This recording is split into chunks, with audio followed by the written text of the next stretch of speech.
Está começando mais um programa Direto ao Ponto, segundona, semana que se inicia 17 de agosto de 2020, mais uma segunda pandêmica. A gente está aqui ao vivo nos estúdios da Jovem FM, trazendo as principais notícias do dia, informações e, claro, aquele jeitinho nosso de discutir estas mesmas notícias. Começar dando boa noite para ele, Fernando Ferreira. Fernando, há quanto tempo você não viu o Vasco na frente da tabela? Rapaz. É cano. Deixa lá, a gente curtindo um vice, estamos em segundo na tabela. Né, rompemos, o Domi rompeu agora, né? Vamos ver se engata. Agora tirou ali o bloqueio da estreia. E eu acho bom que o Flamengo já chama o cara de Domi, já é íntimo. Não, acabou de chegar, não fala nem a língua. Domi, é muito difícil, muito grande. Boa noite, Fernando. Boa noite, André, boa noite, Cléo, boa noite, pessoal que está ouvindo a gente, que está acompanhando também pelo Facebook. Já estamos ao vivo em áudio e vídeo pelo Facebook da Jovem FM, tracinho 104,7 e também no Direto ao Ponto Tocantins. Vai lá, curte a nossa página, participa com a gente. Cléo Oliveira, nossa editora que botou a gente em Hollywood neste final de semana. Boa noite, Cléo. Boa noite, André. Boa noite, Fernando. Você viu que vários invejosos disseram que aquilo é montagem, que a gente não fez aquelas participações, né? Mas eu não tenho a menor dúvida. Eu fiz o filme. Você fez as cenas mais pesadas, né? Eu fiz todos os filmes, porque não é um só também, né? Eu vou até colocar no intervalo para vocês acompanharem aqui do que a gente está falando em relação ao Fernando, que é o que vale compartilhar, né? E aí é isso. Boa noite para todo mundo. Vamos juntos nessa semana maravilhosa, que ela seja abençoada, que ela seja de conquistas e várias coisas boas. Vamos lá, 7h08, está só começando. Você quer participar? Se você estiver acompanhando pelo Facebook, é só mandar sua mensagem por lá mesmo. Estiver ouvindo pelo rádio, tem o nosso WhatsApp 992128508. Já tá valendo, já tem mensagem chegando. Daqui a pouquinho a gente manda aquela chuva de alôs, aquele colar de alôs para todo mundo que está acompanhando e participando aqui do programa. Agora tem o quê? Tem vinheta valendo. Direto ao ponto no seu rádio.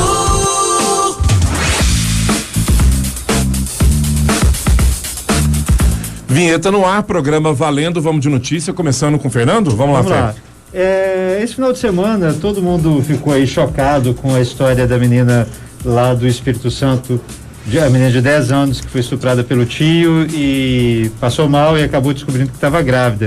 E aí toda a polêmica sobre fazer ou não fazer o aborto, eu não quero entrar neste julgamento aqui, porque a justiça já tem decisões sobre isso. Há quem concorde, há quem não concorde. O fato é que o risco da menina era grande, enfim, foi feito o procedimento, só que ela acabou sendo estuprada mais de uma vez no final de semana, né? Com a exposição de dados, com todo o constrangimento que ela e a família já vinham passando, não conseguiram o procedimento no estado de origem. Mas o que eu queria trazer aqui é que coisas desse tipo, porque isso é uma coisa, né? Isso não é um ato, não é nada, é uma coisa mesmo. Acontece muito mais perto da gente e muito mais vezes, muito mais comum do que a gente imagina, infelizmente. A Polícia Civil de uma cidade, e eu, diferente do que foi dito nisso tudo aqui, eu não quero expor nem a cidade desse caso que eu vou contar agora, mas é uma cidade no norte do estado aqui, no norte do Tocantins. Prenderam hoje de manhã um cara de 41 anos, ele é suspeito de estuprar a filha dele de 11 anos, ele foi preso depois que a justiça expediu um mandado de prisão preventiva. As investigações começaram quando a Polícia Civil recebeu uma denúncia do Conselho Tutelar da cidade, dizendo que a criança de 11 anos estava sofrendo esses constantes abusos sexuais pelo seu pai, por um tio e mais 2 homens que frequentavam a casa dela. Não, assim, não basta ser ruim, tem que ser pior a história, né? Ela vai pegando no mês passado, essa menina procurou o Conselho Tutelar da cidade para falar do crime. Ela foi acolhida, foi orientada a registrar um boletim de ocorrência, obviamente com algum responsável, né? Não o irresponsável, que não quero julgar o cara, mas pelo desenrolar dos fatos, ele descobriu isso e começou a fazer ameaças aos conselheiros tutelares, dizendo que isso não ia ficar desse jeito, dentre outras ameaças. O delegado que acompanhou esse caso pediu à justiça que decretasse a prisão do cara. E ele foi, a justiça deferiu esse pedido, ele foi preso hoje na casa, dentro de casa. A polícia está investigando a participação desses outros 3 caras, o tio e esses outros 2 caras que frequentavam a casa dela. E os exames que a menina foi submetida comprovaram os abusos sexuais e agora está acompanhando toda esse outro caso, né, esses outros caras, de que forma que isso estaria acontecendo. A menina tem 11 anos, né, é pouquíssima diferença desse caso que tomou essa proporção toda no Brasil, essa comoção toda, e outras pessoas também agredindo cada vez mais essa menina. Só lembrando, eu não tenho dados de 2020, mas para vocês terem uma ideia, nesse caso da menina lá do norte do estado, ela não estava grávida, ela denunciou antes que o pior pudesse acontecer, se há pior nessa história toda. Mas em 2017, aqui no Tocantins, 21% dos bebês que nasceram são filhos de mulheres de 19 para 10 anos, de 10 a 19 anos. Eu me incomodo de falar que é de mulheres de 10 a 19 anos, porque é menina de 10 anos, né? É uma criança. Aí foi caindo, vem caindo. Em 2018, mas pelo menos os que foram, os bebês que nasceram em hospitais públicos. Tem aqueles que nasceram em casa, na roça, sabe lá Deus o que acontece, né? Em 2018, 19,58% das crianças que nasceram no estado também nasceram de mães com 10 a 19 anos. Em 2019, 18,81%. Então, assim, é muito comum, não só por estupro, mas em casamentos ou união consentidas pelos pais, sabe Deus de que forma que isso acontece. Eu sei que essa é uma notícia muito triste e que a gente tem que perceber mesmo que as coisas estão muito mais perto da gente aqui e de alguma forma tentar colaborar com essa situação. Defendendo a educação, eu acho que defendendo a educação a gente dá um passo bastante razoável para que as crianças tenham, e educação sexual nas escolas, não é ensinar sexo na escola, gente, tá? A gente tem uma bancada de deputados, senadores, deputados estaduais, vereadores e próprios prefeitos e outros governantes que tem faz um discurso para poder distorcer o que é educação sexual, e educação sexual evita esse tipo de coisa. Isso não acontece só com gente pobre, não. Não mesmo. Então... Hoje as redes sociais, esse fim de semana com esse caso, foram tomadas de relatos, de depoimentos. E ainda, a Cláudia está com a notícia engatilhada ali, você falou de educação, curiosamente o momento que a gente percebe que o governo pretende gastar mais com o Exército, o Ministério da Defesa, do que com o Ministério da Educação no próximo ano. É a primeira vez que isso acontece em 10 anos, é uma dinheirama indo para o Exército, tirando bilhões, como diz aquele ex-candidato parisiense, com B de bananada. Cléo. Voltando aqui ao tema, né, principal que o Fernando trouxe, tem uma média que nós queríamos compartilhar com vocês, que é um levantamento da BBC, divulgado hoje. Mostra que 4 meninas de até 13 anos são estupradas por hora no Brasil, é a média. Por hora. Por hora. Isso considerando os casos registrados, né? Que temos casos em que as pessoas não registram por uma série de motivos. 4 meninas de até 13 anos. Esse ano, em 2020, 96 meninas por dia. 642 internações esse ano já aconteceram relacionadas a meninas que foram estupradas. E não de parto, eu digo, né? Internações por complicações diante da situação. E 26 mil partos de mães entre 10 a 14 anos são feitos no Brasil, em média. 26 mil partos. É uma situação muito delicada, como vocês disseram, envolve educação, envolve muitas questões, principalmente a questão da educação sexual, né? O caso dessa menina me lembrou uma personagem que ela fica personagem de uma história. Ela fica grávida também com 11 anos.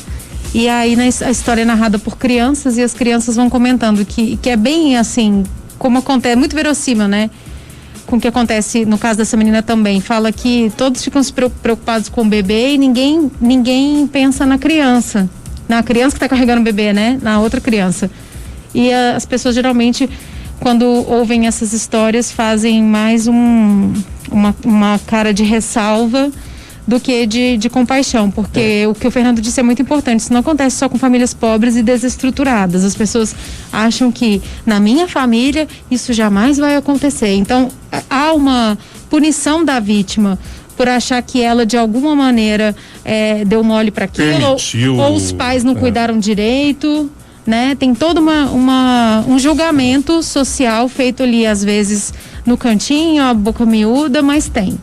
E isso, a gente tem que quebrar isso também, porque isso faz com que as pessoas denunciem mais. O que a gente viu nesse final de semana na frente daquele hospital foi um show de horrores, pessoas se esgoelando contra o médico, contra a família da menina, chamando a menina de 10 anos de assassina. O arcebispo de Pernambuco me solta uma frase esdrúxula, dizendo que o Estado condenou à morte um feto de 5 meses. É de um obscurantismo que choca como isso é natural, como a gente vê frases correndo solta hoje em redes sociais e posturas em redes sociais simplesmente abjetas. É uma coisa que acabou com o fim de semana de todo mundo. 7h17. Vamos fazer o seguinte, pra gente tirar essa nuvem pesada do começo do programa, vamos logo de música, a gente vai pro intervalo, a gente volta daqui a pouquinho, tem mensagem chegando pra todo lado, você que tá acompanhando, não me manda um áudio de 3 minutos e 13, que a gente não vai conseguir ouvir ele todinho, nem tocar ele aqui. Mas vamos ouvir. E eu não vou conseguir colocar o vídeo do Fernando, você vai ter que ir nas nossas redes sociais para assistir, porque ele é incompatível com o programa da live. Mas tá lá, tá no nas nosso nossas Instagram redes. E tá no Facebook. Você tem que assistir, Fernando. Tá no YouTube tá no Twitter. Tá tudo lá. Então tá em todo lugar. Não tem erro, né? Não tem como. Direto ao ponto no seu rádio. Segundo bloco do nosso programa, segundona, 17 de agosto de 2020. Pessoal participando, mandando mensagem. Geilson Galvão, do comecinho do programa, mandando aquele alô pra gente, desejando uma ótima semana, um maravilhoso programa. Tem mensagem também do Brito, tá aqui com a bronca e de uma solicitação de atendimento da Polícia Militar. Ele fez aqui, postou até pra gente a reclamação de uma viatura que não foi, tá em resposta, tá expondo aí, colocando uma solicitação de atendimento e a viatura não pôde ir, grande número de solicitações no mesmo período. Eu vi já outras 2 ocasiões que foi perturbação de paz, né? Ainda mais no momento de pandemia. O pessoal deve estar dando trabalho aí, porque depois das 8 horas da noite tá difícil achar quem está seguindo estritamente aí. Teve até vereador semana passada dando carteirada em distribuidora de bebida. Quem mais? Tá mandando mensagem aqui, não consigo ver o nome. Daqui a pouquinho a gente... Até porque deu uma travada aqui no meu computador. Deu mesmo. Deu super. Na nossa live. Nossa live tá aqui, ó. O Júnior Marins tá aqui, um abração pra você, meu querido. Sei que hoje você tá meio triste. Magda Regina Alvarenga Fernandes, lá de Palma, Minas Gerais. Um beijo, Magda. Márcio Furrô também, tá aqui, o Márcio Alexandre. Jarbas Coutinho, Mário Ponce Júnior. Quanto tempo que eu não te vejo, menino? O Carlos Pereira Gomes também, 10 gols. O Juscelio Santos falou que o áudio estava baixo. A gente deu uma mexida aqui, espero que já tenha melhorado aí para você, Juscelio. Quem mais está com a gente também? Vanderlei Barreira, Paulinho Gomes, na página da Jovem, o Antônio Neto também está aqui, Dona Maria José, Camilo Miti, quem mais? Claudinei Sursi. Paulinho Gomes, você falou? Falei, Paulinho Gomes, ele também está acompanhando a gente aqui. O Pedro Gomes também está aqui com a gente. Um abraço para a galera toda. Fica com a gente até às 8. Fiquem com a gente até às 8. Senão o Vicente vai danar comigo, né? Eu quero mandar um alô especial pro Hugo, meu amigo lá de Araxá, e pra Geórgia, e o Ralfim também. Os 3 me ajudaram hoje numa busca por um WhatsApp, um telefone que eu precisava com urgência. Eles me ajudaram. Muito obrigada aos 3. Muito obrigada. Quem tem amigos tem tudo, né, gente? Vamos lá então, 7h34. O governo do estado está com uma treta para resolver agora. E um problema é complicado mesmo. A gente tem a situação da pandemia em todo o estado, mas tem regiões do estado que dependem muito mais da atividade turística do que outras regiões. Estou falando especificamente da região do Jalapão, onde 3 municípios anunciaram que pretendem aí retomar as atividades turísticas nos próximos dias. O governo agora está apelando para o bom senso para conversar com esse pessoal e lembrando, voltando um pouquinho atrás na novela, chegou a ser estipulada uma data para a reabertura. Os próprios prefeitos entenderam que não era o momento, que era um risco. A gente ainda está no risco, não mudou nada disso para agora. O governo entendeu, cancelou essa data e as prefeituras agora voltaram à carga no sentido de reabrir as atividades. A gente noticiou na sexta-feira o caso de Araguaína também, que o dono do cinema disse que vai abrir as salas, que vai separar as pessoas. O governo tem feito reuniões com os operadores de turismo, com representantes das comunidades. E é aquela situação, dificilmente a gente vai achar um setor da economia que não seja afetado, impactado pela pandemia. Atividades de turismo, de entretenimento, de lazer, foram as primeiras a serem impactadas. Elas não são essenciais por natureza. Ninguém precisa conhecer a Cachoeira da Velha, ninguém precisa ir num show ou ir num cinema. Mas essas pessoas vivem disso, elas precisam, que a economia precisa girar. É uma situação delicada. A gente tem, obviamente, que pesar. E aí, meu CPF, meu interesse seria sempre preservar vidas, que menos pessoas sejam contaminadas, que menos pessoas morram. Eu entendo que deve estar havendo a pressão nos prefeitos, né, de Mateiro, São Félix e Ponte Alta. Ponte Alta é a cidade das 3 que tem melhor acesso, porque tem asfalto até lá, mas já Mateiros e São Félix é bastante complicado. Não existe uma assistência à saúde que suporte as pessoas e o trazer de São Félix ou de Mateiros. O deslocamento é complicado. O deslocamento é muito complicado. Se você pegar numericamente os quilômetros, é pouco. É bem perto daqui, mas o acesso é muito difícil, né? Sair de lá é muito difícil. E é óbvio que um turista que for para lá e apresentar algum sintoma, ele tem seguro, ele tem da agência que ele pagou um absurdo, vai mandar helicóptero, vai trazer UTI aérea, essa coisa toda. Mas e o vírus que ficar ali na cidade. E os moradores. Eu entendo que muita gente ganha o seu dinheirinho vendendo o seu artesanato lá, nas suas festas. Atendendo no seu restaurante. Atendendo no seu restaurante, as pequenas pousadas e uma série de coisas. E aí, Fernando, eu sigo no meu CPF, que é aí que o Estado, e quando eu digo Estado é município, é o Estado e União, tem que entrar com auxílio mesmo, tem que ter, como a gente teve aprovação depois de muita luta da Lei Aldir Blanc para contemplar o pessoal da cultura, até hoje tá discutindo regulamentação. Essas pessoas estão sem trabalhar há 4 meses. Eu vi situações também, falando de cultura especificamente, de um músico, acho que em Salvador. Ele acabou recebendo uma parcela do auxílio emergencial e agora ele está fora da Aldir Blanc. Aí assim, são coisas que tem que chegar esse recurso para as pessoas poderem ter a segurança de ficar em casa nessa pandemia, pelo menos até a coisa começar a baixar, e não está abaixando ainda. Toda aquela minha fala de sexta-feira, que também está nas redes sociais aí, que eu critiquei muito, principalmente aqui em Palmas, que hoje apresentou 507 casos, né, do boletim de hoje, e que a gente pega os números de quantos casos que foram registrados hoje. Foram Palmas 566 500 ontem. E pouco, né? Hoje deve estar nessa média. Hoje foi 507. Na realidade, o que a gente vê é que o número de pessoas desse grupo de hoje, do boletim de hoje, 384, são 890 casos hoje no boletim, né, que foi divulgado hoje. 384 pessoas de 20 a 39 anos e mais 296 de 40 a 59 anos. Você vê que é o público mais jovem. Os mais novos e os mais velhos estão se protegendo mais. Enfim, é uma loucura isso daí, mas a gente sabe da importância da economia para gerar tudo, até para poder sustentar essas famílias que estão nos locais mais longínquos e as famílias mais pobres, obviamente. Só que a crise financeira já está instaurada no mundo. Aí como é que sai da crise? Com mais gente morta, com mais gente doente? É complicado, é uma equação difícil de resolver. Então, na minha opinião, tem que haver política pública para salvar a economia dessa galera que está sem grana, sem poder trabalhar, e também política pública para melhorar a assistência à saúde. E não é sair abrindo leito de UTI igual muita gente quer ir em qualquer cidade, não. Porque não tem gente para trabalhar nem aqui em Palmas, não tem intensivista. Exatamente. Sabe? É muito bonito falar, eu quero, manda a justiça colocar 3 leitos de UTI em Porto Nacional, igual agora o Ministério Público e a Defensoria estão pedindo.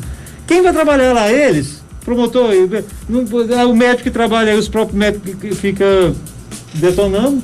E lembrando que a gente tinha um monte de médico trabalhando de boa por aqui, sabe-se lá porque o governo entendeu que eles eram espiões socialistas para serviço de Nicolás Maduro, enfim.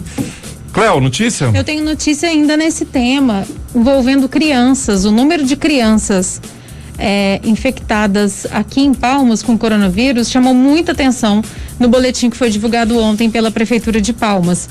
Os 566 casos divulgados ontem, eles são, segundo a Prefeitura, de testes feitos de vários dias, né? 11, 12 e 13 de agosto. Independente disso, chama a atenção porque 44 crianças menores de 10 anos foram infectadas com o novo coronavírus.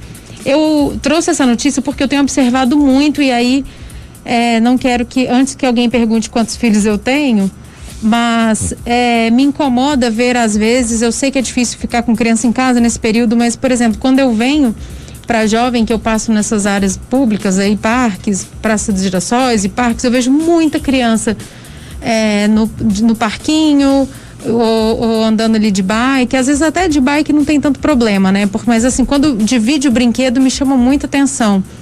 Onde eu moro mesmo, já comentei várias vezes aqui na brincadeira, mas falando sério, os parquinhos estão fechados com fita, mas os pais rompem a fita para levar a criança no parquinho. E o coronavírus, a contaminação é muito básica, né? Onde pegou uma pessoa infectada e outra encostar, a chance é muito grande. E criança tem muito menos cuidado que a gente, então, adulto. Então, é o adulto. Vocês falaram da semana passada de Manaus, né? Dos alunos usando as máscaras gigantes em Manaus. A gente que tem que zelar, a gente adulto que tem que zelar pela criança. 44 crianças menores de 10 anos infectadas, e que seja nos dias 11, 12 e 13, não só no domingo, é um número muito alto. Eu tive a informação que o boletim de hoje da Prefeitura, que ainda não foi divulgado, vai trazer também um número muito alto de novos dados, né? Além desse aqui, outras crianças infectadas. Então, tem que ficar muito mais atento ainda aos pais. Sem contar que os pais cuidarem de crianças em isolamento é muito mais difícil, porque a criança costuma não ter a noção, ela precisa. Então, assim, o ideal para facilitar a vida de todo mundo. Se é difícil disciplinar o adulto, né? A não fazer. Sim, como eu disse, às vezes eu fico um pouco desconfortável de falar disso, porque a experiência dos pais é muito mais complicada do que olhando de fora. Mas eu vejo algumas situações que poderiam ser evitadas. Por exemplo, para passear com a criança no parque, não precisa soltar ela lá onde tem várias outras crianças brincando nos mesmos coisas, né? Essas academias ao ar livre, onde você passa, tem menino usando, né? Criança usando para brincar, e são várias crianças. Ontem eu fui ao supermercado e vi uma cena que me chamou a atenção, eram 4 adultos e um bebezinho assim, 2 anos e pouco, né? Eu digo bebê. E aí fiquei pensando, poxa, 4 pessoas vieram no supermercado comprar uma coisa pouco assim. Será que uma delas não poderia ter ficado em casa com a criança, né? Porque foram 4 pessoas mais uma criança. Então, passeio no mercado. Ter esse tipo de atenção, porque a atenção tem que ser, clichê, mas assim, a atenção tem que ser redobrada mesmo. Principalmente envolvendo criança e idosos. Lembrando, Zé Cabaleiro, o lugar de ser feliz não é supermercados. É bate-papo, é descontração, é jornalismo de qualidade. Direto ao ponto. De volta ao terceiro bloco, programa Direto ao Ponto, segunda-feira, 17 de agosto de 2020. Estamos no meio de agosto já. Tá passando rápido. O Joacir Lima mandou uma mensagem pra gente aqui, uma denúncia, a gente vai apurar direitinho. E Alex Cabeção, meu brother, Andrezão, boa noite. Com o fim de semana só alegria, Vasco e Tigrão venceram. Eu nem me lembro quando essa combinação astral aconteceu da última vez do Vasco e do Vila Nova ganharem no mesmo final de semana. Mensagem também aqui O Maxwell que tá ouvindo a gente. Olá, boa noite, André, Fernando e Cléo. Amei o vídeo dos famosos. Gosto muito de vocês. Quem mandou essa aqui foi o Maxwell mesmo? Não. É o Ragner. É o Ragner. Ele mandou aqui também no... Ele tava na minha lista do Twitter aqui, o Ragner. Aguarde a versão música. Show Business Music. Ela virá. O Ragner curtiu aqui no Twitter, também o Rafael Soares, o Paulo Sérgio Torres e a Geisiane Cunha curtiram o nosso vídeo dos famosos lá no Twitter. A Diana, que tá sumidinha aqui do horário, mas talvez ela esteja ouvindo, ela comentou assim, ó, o grito que eu dei quando ela viu o vídeo das nossas participações em o Rafael Miranda também gostou muito da minha interpretação como Jack Sparrow. Não, Fernando, você nasceu pra ser Jack Sparrow. Eu gostei da sutileza de colocar de Vin Diesel, porque se você der o filme na mão do Vin Diesel, ele dirige. Simples assim. Fernando. Abraço aqui pro Pedro Chico, que tá lá no Rio, tá comentando também sobre as questões da Covid e a economia, dele que estar vivo com saúde é prioridade. O Engley Souza tá aqui também, um abraço, desejando boa noite pra gente, valeu, Engley. Quem mais? O Claudinei Souza eu já tinha dito aqui também. Valeu todo mundo que está acompanhando a gente aqui. Vamos pros grupos? Vamos lá. Você não pode ir pros grupos de WhatsApp nessa noite sem saber que não vai ter estrela explodindo no céu. A gente deu essa notícia aqui, a estrela Betelgeuse, que apareceu para os cientistas, está escurecendo, reduzindo o seu tamanho, que seria um sinal que ela ia explodir, e isso é um fenômeno astronômico que a gente está esperando, podemos esperar por muitos milhares de anos, mas pode acontecer no nosso tempo de vida e criar uma outra lua no nosso céu. Não vai ter explosão porque descobriram numa foto de outro ângulo que ela expeliu uma bola de gás gigantesca justamente entre a gente e a estrela, tampou a vista dela. Peidão. Exatamente. Vai ter peidão depois. Eu ia chegar nessa notícia, tudo isso para chegar. Depois, o povo vai entender o que eu falei. Vamos lá, Cléo. Que bom, né? Porque se o mundo tivesse duas luas em 2020, a galera ia ficar louca. Bom, vamos lá. Uma vendedora chilena de mel, produtora e vendedora de mel, ela foi notificada por uso ilegal da imagem do ator Mel Gibson. Por quê? Porque ela teve brilhante ideia do trocadilho, falou, eu vendo mel e o nome dele é Mel Gibson, se eu colocar o nome do meu mel de Miel Gibson, vai bombar, e o slogan é solo para valientes.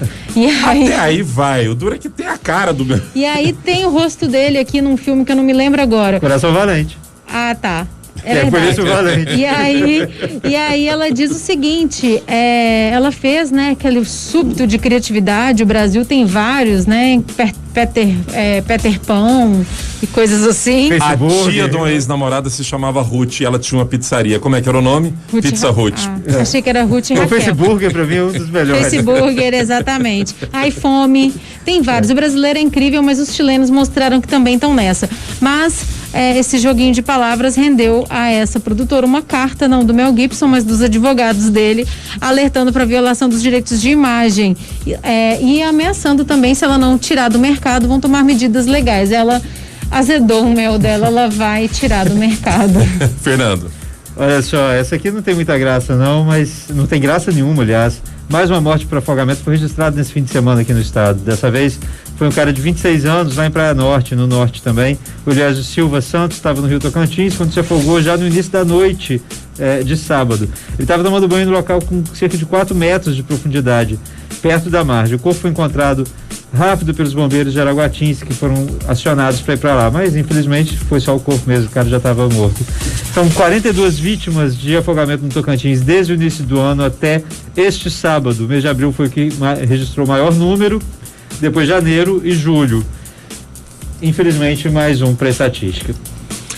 7h55, dando sequência à notícia da estrela que expeliu uma enorme bola de gás, o prefeito de Araguatins, o Cláudio Santana do MDB, resolveu praticar o auto-bullying e se autodefiniu como um peidão. Você sabe o que é um peidão, Fernando? Você tem que perguntar pra essa lua aí, né? É um peixe, a pirarara, como é conhecida a pirarara, quando você puxa, ela dá um de Betelgeuse, ela vai. Eu ia dizer que peidão é um apelido assim da quarta série, terceira série, né? Mas tá bem em sintonia com os tempos de hoje. Cléo? Olha só, quem gostava do... Tô lembrando de uma história, vou contar pra vocês depois. Olha só, gente, a banda Mamonas Assassinas, fenômeno nos anos 90 até hoje, sempre que toca desperta um sorrisinho, uma boa lembrança de quem é dessa época. E uma lembrança de que podia tudo nessa época. Vai receber, eu adoro, vai receber uma homenagem dia 23 de agosto, é a live dos Mamonas, mas não é isso que você está pensando, vai ser uma homenagem, uma mega live, na verdade, vai ser exibida no canal oficial dos Mamonas Assassinas no YouTube, vai contar com a participação da Preta Gil, do Fábio Porchat e também do Paulo Ricardo. Imagina o Paulo Ricardo. O Paulo Ricardo fez o Dinho no Show dos Famosos do Faustão. Ah, então é por isso. O Fernando é o nosso contato no Show dos Famosos. Eu achei que ele ia fazer aquela voz dele rouca assim, cantar. O fato é que serão relembrados alguns sucessos, como Pelados em Santos e até mesmo Sabão Cracrá, que é uma polêmica nos anos de agora, quando não se pode mais dizer nada. Que eu aprendi mas vai na ter. Quarta série do primário. Dia 20. Então, sim. Hoje que poderia, né? Tem várias, né? E aí é isso, dia 23 de agosto, a live, mega live em homenagem aos Mamonas Assassinas. 7h57, a gente fica por aqui. Obrigado você que nos acompanhou nesta noite de segunda-feira, a semana tá só começando, vem com a gente até sexta-feira. Fernando, boa noite, até amanhã. Boa noite, André, Cléo, boa noite, galera, obrigado pela companhia, amanhã estamos de volta. Cléo, até amanhã. Tchau, tchau, até amanhã, um beijo pra todo mundo. A gente encerra com eles, que vão ganhar homenagem, Mamonas Assassinas, pros saudosistas dos anos 90, pros sobreviventes dos anos 80 e 90. Beijo pra todo mundo, faça o possível e o impossível pra ficar em casa. Amanhã a gente tá de volta. Direto ao ponto. Jornalismo diferente.